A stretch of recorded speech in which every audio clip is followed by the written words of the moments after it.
பாவ அறிக்கையும் மன்றாட்டும். பாவ அறிக்கை. ஆதியாகமம் 19ஆம் அதிகாரம் 26ஆம் வசனம். அவன் மனைவியோ பின்னிட்டு பார்த்து உப்புத்தூண் ஆனாள். ஆமென். பிரியமானவர்களே, அவன் மனைவி என்று இங்கே குறிப்பிடப்பட்டது லோத்துவின் மனைவி. லோத்துவின் மனைவி பின்னிட்டு பார்த்ததின் நிமித்தமாய் உப்புத்தூணாய் மாறிப்போனாள் என்று இங்கே அவள் ஒரு தவறான உதாரணமாக சாட்சியாக சொல்லப்பட்டிருக்கிறாள். ஆண்டவர் ஒரு இடத்தை விட்டு போ என்று சொன்னால் அதை நாம் ஆராய்ச்சி செய்யாமல் அதை அப்படியே விசுவாசித்து போக வேண்டும். எல்லாவற்றையும் விட்டு விட்டு போ என்று கர்த்தர் சொன்னால் அதை அப்படியே செய்ய வேண்டும். எங்களுக்கும் கூட சில ஆண்டுகளுக்கு முன்பாக கர்த்தர் எங்களோடு பேசினார். நான் உனக்கு காண்பிக்கும் இடத்துக்கு போ என்று சொன்னார். நாங்கள் அதற்கு கீழ்ப்படிந்து சென்றோம். ஒரு முறை அல்ல, 2-3 முறை நாங்கள் அதை ஆண்டவரிடத்தில் கேட்டு கேட்டு அதை உறுதி செய்து கொண்டு சென்றோம். ஆண்டவர் சொன்ன உடனே நம்ம ஒரு இடத்துக்கு போறோம்னா உடனே ஆசீர்வதிப்பார்னு அர்த்தம் கிடையாது. அவர் வார்த்தைக்கு நாம கீழ்ப்படுகிறோமான்னு முதல்ல பார்ப்பார்.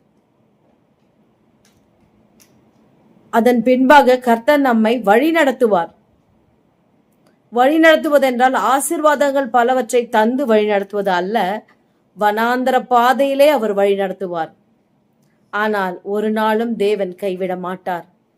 இன்று கூட நீங்கள் ஆண்டவருடைய சத்தத்துக்கு செவி கொடாமல் பின்னிட்டு பார்த்து கொண்டிருக்கிறீர்களா? இதனால் நீங்கள் அநேக ஆசீர்வாதங்களை இழந்து கொண்டிருக்கிறீர்கள். உப்புத்தூணாய் மாறி நிற்கிறீர்கள்.